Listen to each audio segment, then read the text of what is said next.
गरीबी हाल क्या जाने अमीरी काटने वाले।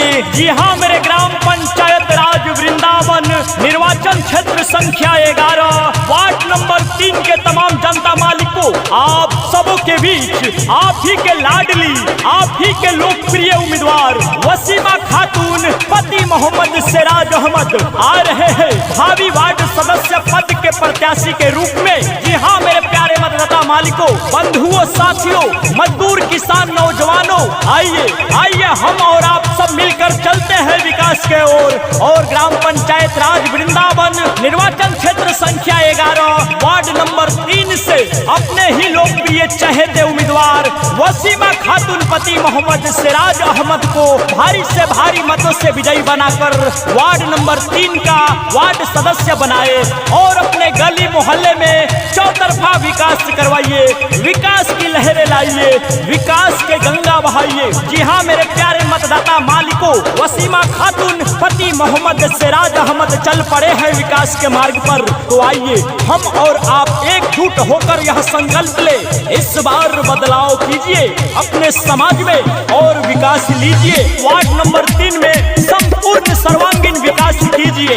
ए भैया, वार्ड नंबर 3 से बानी पड़ते आसी, दीदी वसीमा खातून बानी विश्वासी। वसीमा खातून जिंदाबाद जिंदाबाद जिंदाबाद। ए चाची, वार्ड नंबर 3 से बानी पड़ते आसी, भैया से राजे अहमद बानी विश्वासी। मानो बतिया न कहिले महाजाक वाली, मानो बतिया न कहिले महाजाक वाली।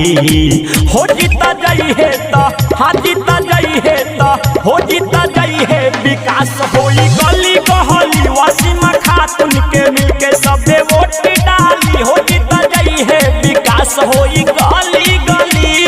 नया सोच है, नया बिहान लाएंगे, नया सोच है, नया बिहान लाएंगे। अगर आप देंगे हमारा साथ, ग्राम पंचायत राज वृंदावन निर्वाचन क्षेत्र संख्या 11 वार्ड नंबर 3 को सुंदर वार्ड बनाएंगे, मॉडल वार्ड बनाएंगे, शिक्षित वार्ड बनाएंगे और विकासशील वार्ड बनाएंगे। जी हाँ, मेरे प्यारे साथियों, मतदाता मालिकों, तो आइए आइए हम और आप सब मिलकर वसीमा खातून पति मोहम्मद सिराज अहमद के साथ चलते हैं और अपने वार्ड नंबर 3 में पूरा विकास करते हैं। विकास के लिए एकमात्र ना वसीमा खातून पति मोहम्मद सिराज अहमद को इस बार वार्ड नंबर 3 से वार्ड सदस्य बनाए और अपने गांव घर मोहल्ले में वृद्धा पेंशन, राशन कार्ड, शौचालय, इंदिरा आवास, नल जल की योजना, गली नाले जैसे समस्याओं से निजात पाइए। जी हाँ, अगर आप चाहते हैं इन सारे समस्याओं का पूरा लाभ मिले, तो आइए हम और आप मिलकर एक कदम बढ़ाएं। गरीबवन के सेवा खातिर बहनी तैयार हो, वसीमा खातून सिराज अहमद दी बढ़िया उम्मीदवार हो। वसीमा खातून जिंदाबाद जिंदाबाद जिंदाबाद। हाँ, ग्राम पहना चाहत वृंदावन के बदली इतिहास हो। वसीमा खातून सिराज अहमद दी लिहले शपथ हो।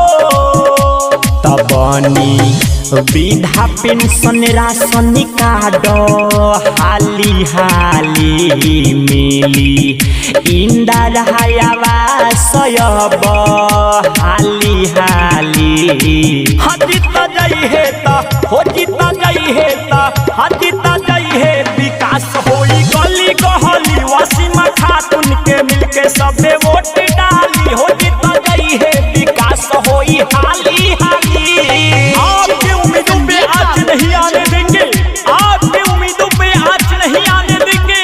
अगर आप हमें देंगे मौका, तो हम आपके विश्वास को कभी टूटने नहीं देंगे, कभी टूटने नहीं देंगे। जी हाँ, ग्राम पंचायत राज वृंदावन निर्वाचन क्षेत्र संख्या 11 वार्ड नंबर 3 से कर्मठ, सुयोग्य, विकासशील, शिक्षित उम्मीदवार वसीमा खातून पति मोहम्मद सिराज अहमद, इन्होंने यह ठाना है वार्ड नंबर 3 के जनताओं का पूरा हक दिला घुसखोर नेताओं से बचाना है और हमें राजनीतिक नहीं, हमें समाज सेवा करके दिखलाना है।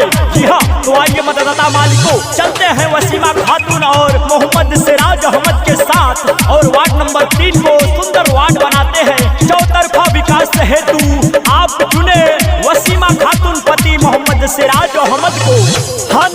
ही भूलई है चाचा अपन अधिकार हो, सब कहर लाडली हौवे वसीमा खातून तोहार हो।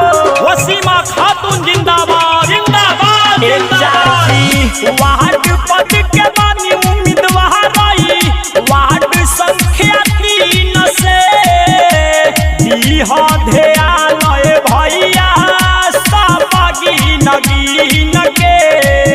वृंदावन वार्ड संख्या 3 के जनता फली फूली, वृंदावन वार्ड नंबर 3 के जनता फली फूली।